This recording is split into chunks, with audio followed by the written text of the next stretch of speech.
Hey guys, today I'm going to share with you a fantastic cookie recipe for your cookie repertoire. They are these amazing salted brown butter chocolate chip cookies that are to die for. They are my new favorite thing.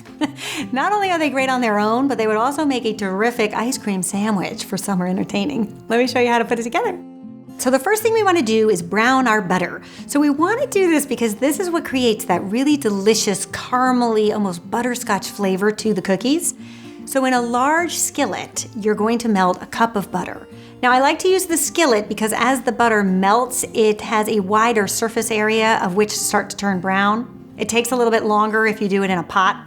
And you'll see the butter will go through a few stages. So it'll melt, then it'll get foamy. And right after the foamy stage is when the browning stage begins. And then once you see it start to turn caramel brown, you can whisk it up and make sure it's all turning caramel brown. And then it's ready to go. And you can just let it sit there and cool while you mix the dry ingredients. So the dry ingredients are a combination of 1 3/4 cups of flour. So I don't like to use a lot of flour with these cookies because that's what keeps them nice and chewy. 1 teaspoon of baking soda and 1/2 teaspoon of salt. And you can whisk that together and set it aside. And at this point, it's a little bit easier to take the brown butter and transfer it to a Pyrex pitcher. It'll just be easier to transfer to your mixer that way than from the skillet. Then in the bowl of an electric mixer, we're going to add our sugars. So I think the perfect combination for the chewy center that we want with these cookies and the little crispy edge is 1 1/4 cups of brown sugar and 1/4 cup of white sugar. You just need a little bit of white sugar for the crisp. Then you can add your brown butter on top and give that a beat until everything is combined.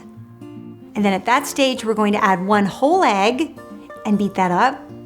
And 1 egg yolk. And the egg yolk is also going to add a lot of richness to these cookies and make them chewy as well.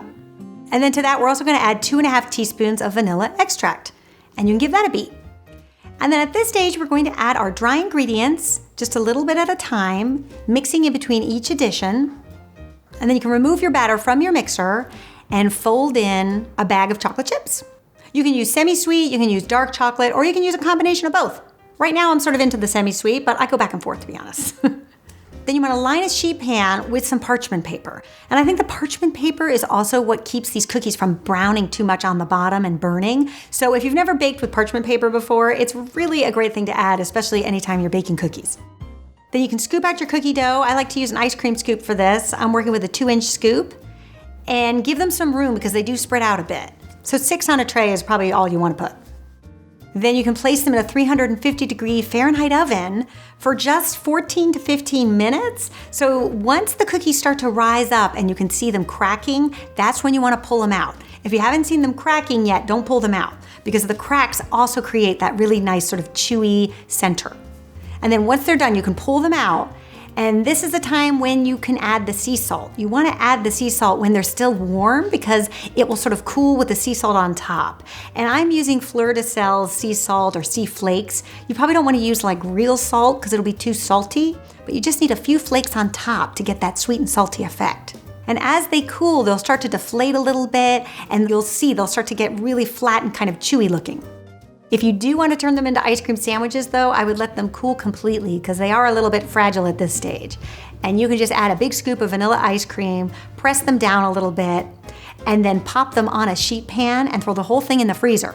It's a super simple, easy dessert to serve in the summertime because all you have to do is go out to your freezer and grab your tray of ice cream sandwiches. If you would like some more cookie recipes that would make for great ice cream sandwiches, click the annotation here and that will take you to a playlist to some of my favorites. All right, you guys, I'll see you back here next time for another quick and easy recipe. Until then, bye.